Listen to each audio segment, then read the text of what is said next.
And now, tonight's presentation of radio's outstanding theater of thrills, Suspense.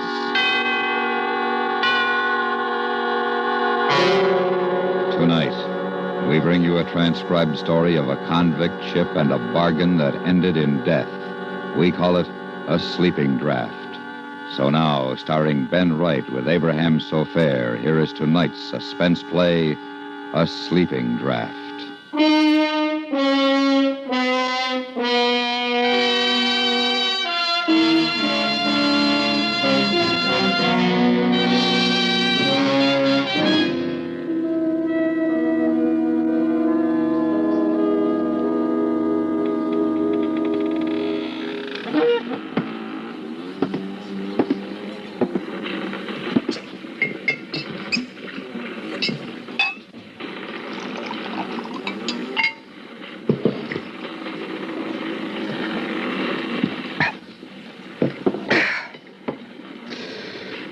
That helps. But it's like I say, you can't forget. You can never forget. It's at night that you think about it, with the water outside rushing past the hull. That's when you think, and it can never be the same. You can't trust anybody. Never. Not a soul. I can tell you. You just can't trust him. Not even yourself.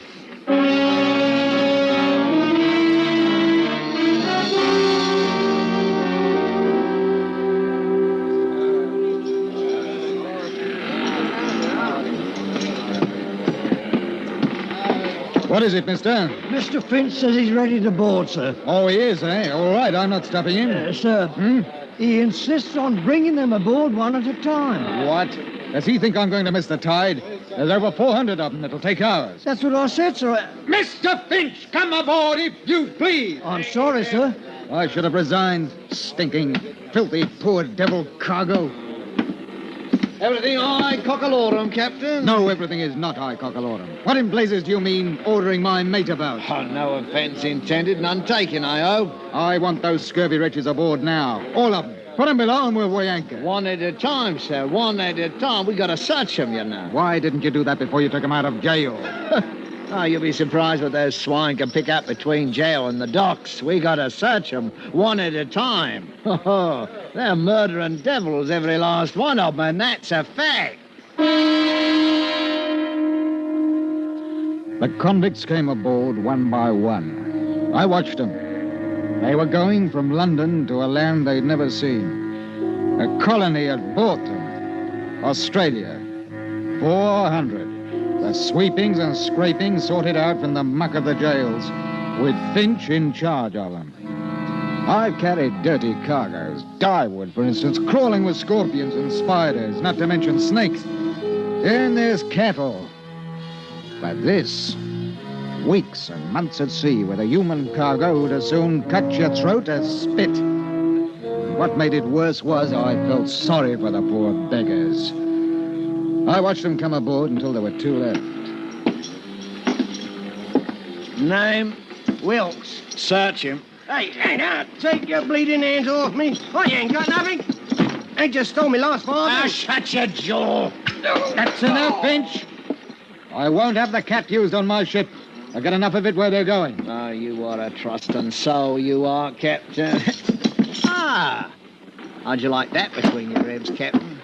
Touch of the cat's a lot better than letting this swine bring a knife aboard, eh? Take him below.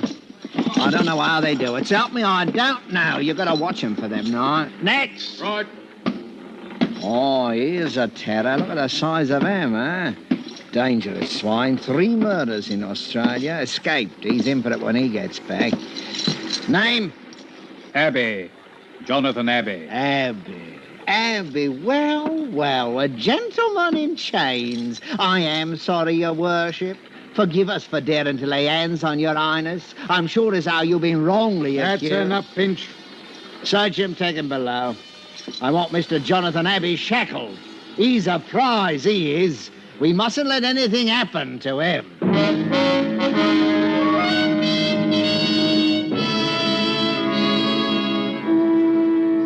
From the day we left London docks, I'd taken a violent dislike to Finch. He seemed to be happiest when he was laying about him with his cat on the convicts herded like sheep below decks. He kept him quiet enough, but one night I decided to have it out with him in the cabin. I made it strong, I can tell you, so that even he could understand what I meant. You all finished, Captain?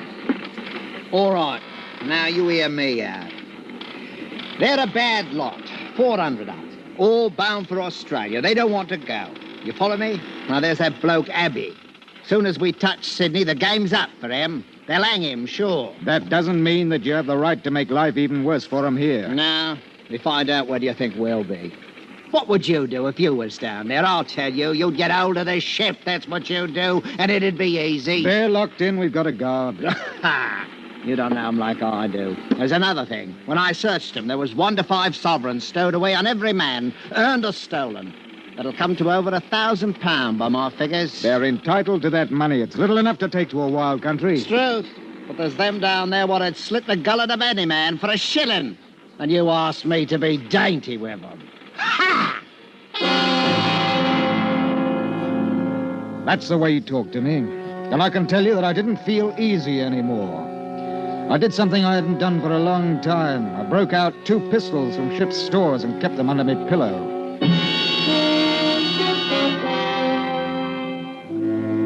It was when we got round the Horn that the first convict died from scurvy. We had to put him over the side, of course, and there was a lot of grousing. I went down to the hold with Finch. It was hot and stinking. Now, you let me talk to him, Captain. I'll put it to rights. You tell him it couldn't be helped. Now, don't you mind. I'll tell him. Ahoy! Here comes old bloody pot. Hey, Finch! Did you steal the clothes off the poor beggar's back before you threw him in? Them! We ain't men, dearie. We're dogs, or haven't you heard? Why didn't you wait to bury poor old Smithy in the ground instead of chucking him in the sea? All right! All right! We got another 2 or 3 weeks before we reach land, and I'll make a bargain with you. The next one what dies, now that it's getting nice and hot, I'll just leave him down here. You can take care of him and mourn him till we get to Australia. How's that? £5 you don't keep him for 3 days. That's old bloody pot. Always a nose for business. And if you ain't satisfied with that, I'll see that the hatch is closed down tight for the rest of the voyage. And you can boil for all of me.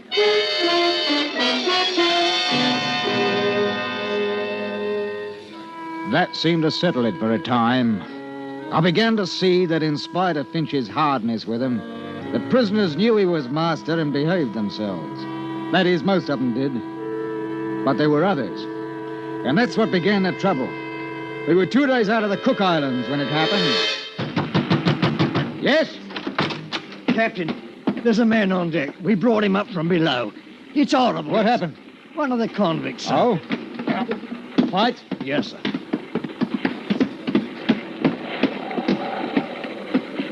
Here we be, Captain. Mr. Darling ain't much of a surgeon, I must say. Oh, I did what I could. He must have been dead before we got him up here. What? Why, he's been cut to pieces. Not half, he ain't. How did it happen? Well, I heard him shout and I went down into the hold, and there he was, propped up like against the bars with his arms through, holding them up. Poor devil. Oh, him? No, he's dead, he is. There's others in for it, though. What do you mean? How do you think he got cut up like that, eh? Knives, Captain, knives. But you searched them before they boarded. I did. In truth, I don't know how they done it. Small knives, Captain, small knives. We're getting close to Australia, that's what it is. Whoever's got them knives is after money. The £1,000 or more what's on this cursed ship. I don't see how... Oh, you are a trusting soul, you are, Captain. Maybe there's a dozen of them, maybe 20 with knives. You follow me? They'll run the others and rob 'em blind. Gold sovereigns, Captain. You didn't forget, did you? If anybody have jacks, cut him up into small pieces, just like this one. We've got to go down there and put a stop to it. Yes, I don't think. How many guns you got aboard? Well, 2 pistols and 4 muskets. That's a fat lot of good. Oh, well, must take the sweet with the sour, like they say. We can try, no harm in that. Mark my words, Captain, before we get to Sydney, all of us will probably have our throats cut. Come on. Finch and I, with 2 seamen, armed ourselves and went down into the hold and stood outside the bars. The men inside were quiet, very quiet. They just looked at us, dark like. You man! I'll talk to him. Now listen to me. We know some of you are carrying knives. I want you to throw them out here. Nothing further will be said about it if you do as I say. Well? Captain, my porridge wasn't hot enough this morning. And please, sir, can I have sugar in it tomorrow? That ain't the way to talk to this scum. The captain's a gentleman. I'm not. You know me, don't you? We know you all right. All right. You, Abby. You listen to me. I'm giving you till tomorrow morning to throw them knives out here. Till morning. If every blasted one ain't out of your dirty hands, I'm going to have you flogged. Every ruddy one of you. 50 lashes. Do you hear me, Mr. Abbey? I'll think about it. Till morning and then 50 lashes. You think about that, Mr. Abbey.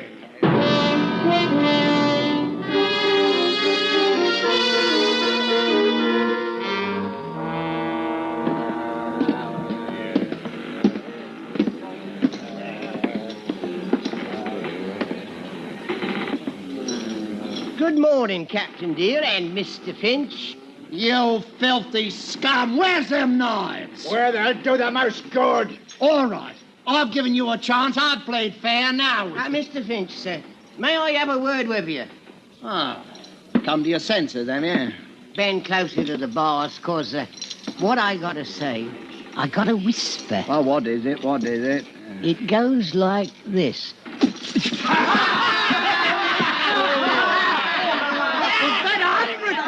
Lashes, Wilkes.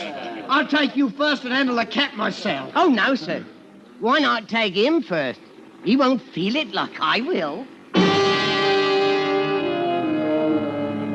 The crowd of men parted suddenly, and from out of them was pushed what had once been a man. It fell against the bars, and then, no longer with the support of living arms, slid to the deck. We looked at him, Finch and me. His life had been worth a sovereign, maybe 2. He hadn't either now. And the knives were still in the hold with them that had killed him.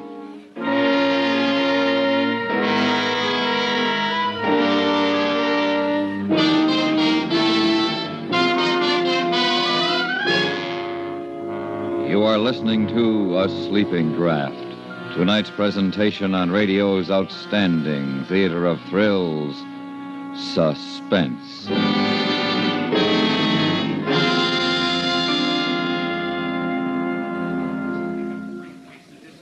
With omniscience as rare a faculty as it is, most listeners like to be sure that their sources of information are reliably accurate. And that, in a nutshell, explains why so many listeners make it a point to learn what is happening in the world from members of the CBS News staff. Keep tuned to CBS Radio throughout the day and evening, and you'll keep in the know on local, domestic, and international affairs. And now we bring back to our Hollywood soundstage Mr. Ben Wright and Mr. Abraham Sofair, starring in tonight's production, A Sleeping Draft, a tale well calculated to keep you in suspense.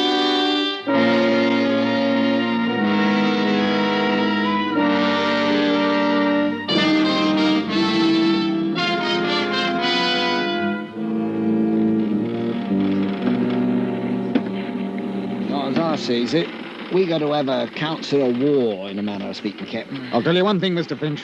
There'll be no more flogging.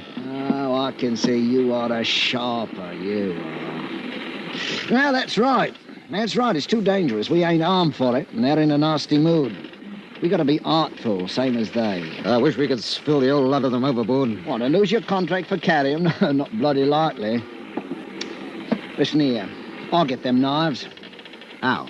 It's Abby. Abby is behind this. He tells them what's what. You get him out and the others will come round. You mark my words. Are you going into the hole to get him? Well, not yet. Not yet. Wouldn't be safe now. Not for nobody to go in there. But in 4 or 5 days, Captain, after we cut off their water and food, seal the hatch, you see what happens. They die. Well, they'll die from the knives, then. Which do you want? They'll be begging you to take the ruddy knives in 3 days. And if they don't?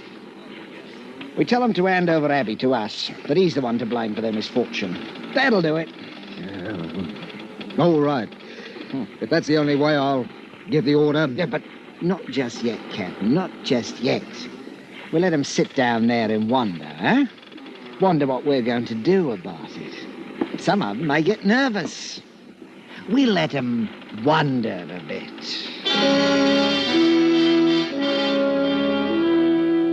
I didn't see Finch the rest of the day.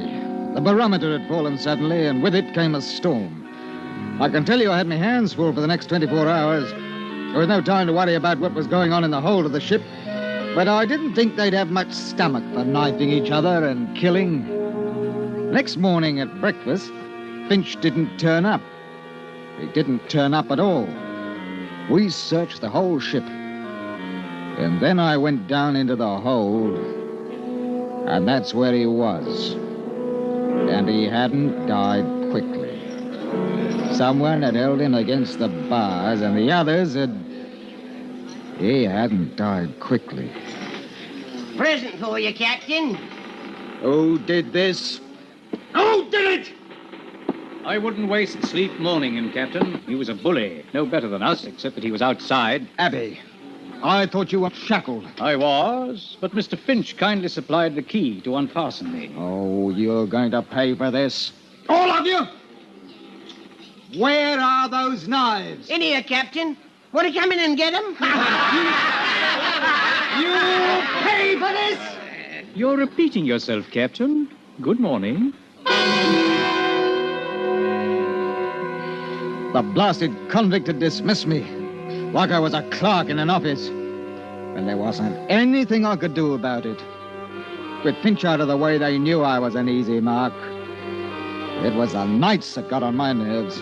I could hear things happening, lots of things, and it was awful. Those devils with the knives, and then each morning we'd have to pull out 6 or a dozen, all cut about and bleeding. Most of them died. And those with the knives were getting money. Money they stole from the victims. I began to be afraid of my crewmen, that one would take a bribe, let that murdering crowd out. I walked around with 2 pistols in my jacket all the time. And then late one afternoon, something very bad happened. I was standing by the wheel. Captain! Captain! Here, Buster. He got out, sir. Got out who? Who? The big one, Abby. 2 of us were standing guard. We heard a scream. It was Abby. Said he'd been stabbed. Benson opened the grill to get him, and Abby bashed him on the head and bolted. What about the others? I got the grill closed in time. They're safe enough. He must be somewhere on the ship, sir. Unless he went overboard. Not that one. He's up to mischief. Take one of my pistols, mister. Aye, sir. Pass out the muskets. I want every inch of this ship searched. If he puts up a fight, shoot him. Do you hear me? Shoot him!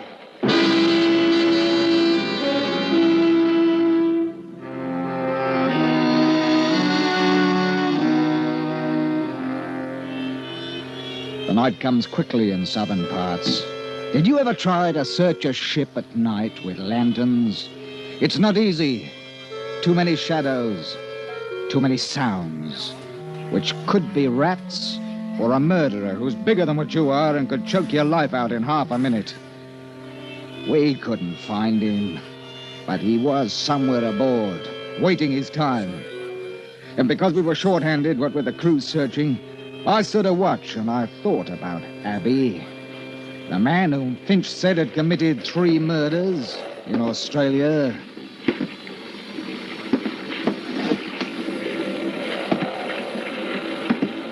Don't turn around, Captain. It's only a little knife, but Don't move. What do you want?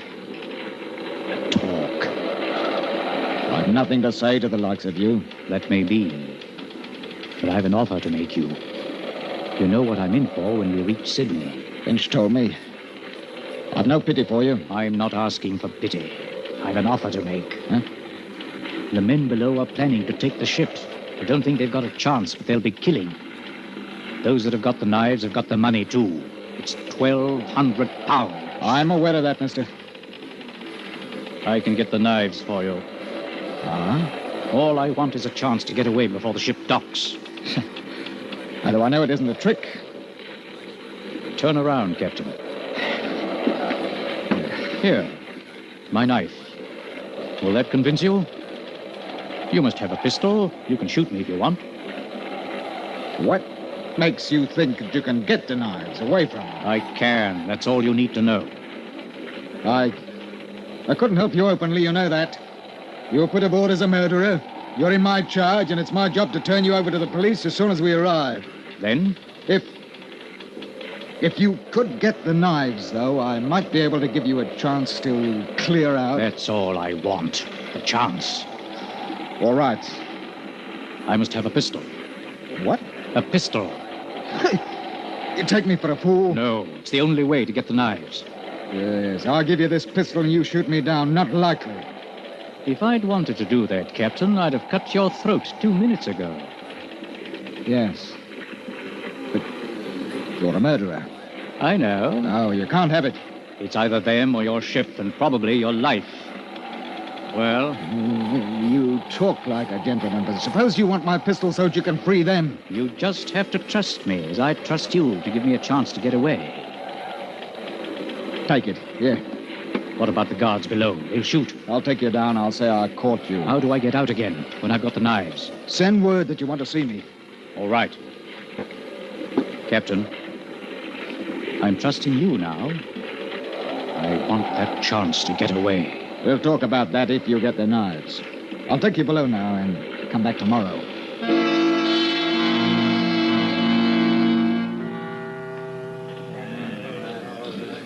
Keep your voice low. They think I'm tricking you into making a bargain. They think I stole the pistol. I told them I had to have the knives to make you believe that we wouldn't make trouble. I said we'd take over the ship tonight. What do you want me to do? Leave me the key to the grill. I'll slip out tonight and bring you the knives. I want you to let them out, too. I won't. I'll lock it. How do I know you will? You don't. You'll have to trust me, won't you? Yes. Do they know about this plan? All except for the fact that I'm going to lock them in once I'm out. Now, give me the knives now. No, they'd know something was wrong. I'd never get out alive. Give me the key. All right. Here. Tonight.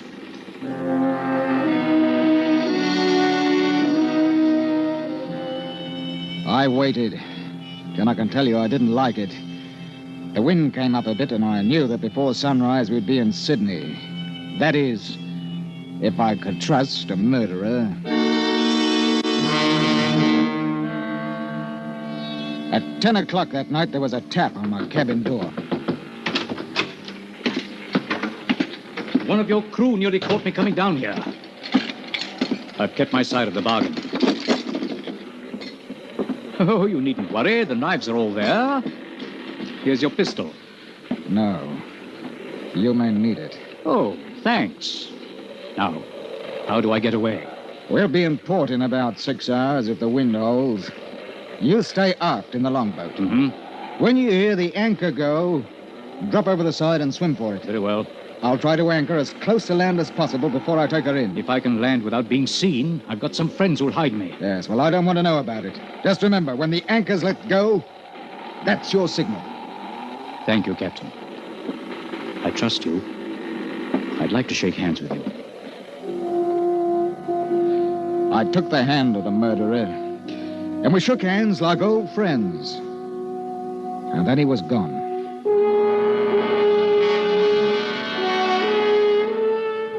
Two hours later, the wind went down, and in its place came fog, thick, mucky fog. I had my hands full, what with danger from other ships and the blasted current that knocks you about off the harbor entrance. By 3 o'clock, the fog had shut in properly. The blessed tide ran us all over the place. Proper dangerous, I can tell you. We were about 15 miles offshore. I didn't like the look of things. There's shoals thereabout, and I sent the mate forward to heave the lead. I got a proper start when I heard him sing out, "By the deep, for..." We got off course right enough, and at this rate, we'd shear the bottom clean off of her. I saw it was high time to bring the ship up and wait until we could see something. Let go the anchor! Let go the anchor! Give her 35 fathoms to the water's edge, bosun! Aye, sir! None too soon, sir. She was shoaling fast. Blasted current must be making 5 knots out to sea. Listen to her. She's holding, sir! The anchor. The anchor! Abby! I ran to the longboat. It was empty. He'd heard the signal as the anchor paid out. Couldn't see in the fog and had gone overboard into a 5-knot tide running straight out to sea, 15 miles from shore. He trusted me. That's why I tell you, you shouldn't trust anybody.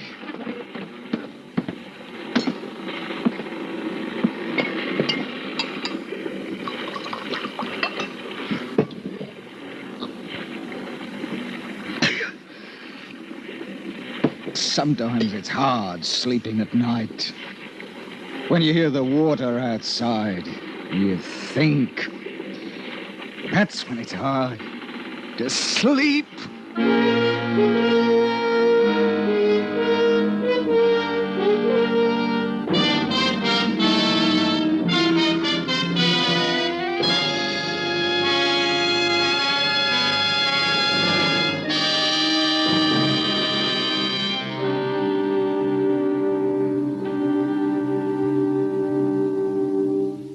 Suspense, in which Mr. Ben Wright starred with Mr. Abraham Sofair in tonight's presentation of A Sleeping Draft.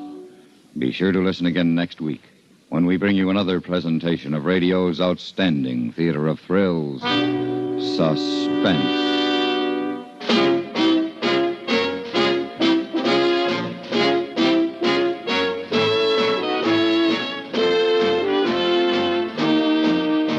Suspense is transcribed in Hollywood by Anthony Ellis. Tonight's story was written by Weston Martyr and adapted for radio by Mr. Ellis.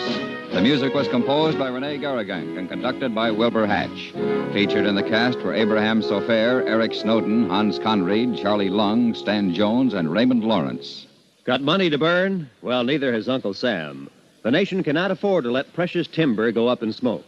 As an American, you cannot afford to let a carelessly tossed cigarette start a forest fire that may cost millions of dollars and may even cost human life. Help keep our forest lands green and growing. Stay tuned now for 5 minutes of CBS News, to be followed on most of these same stations by My Son Jeep.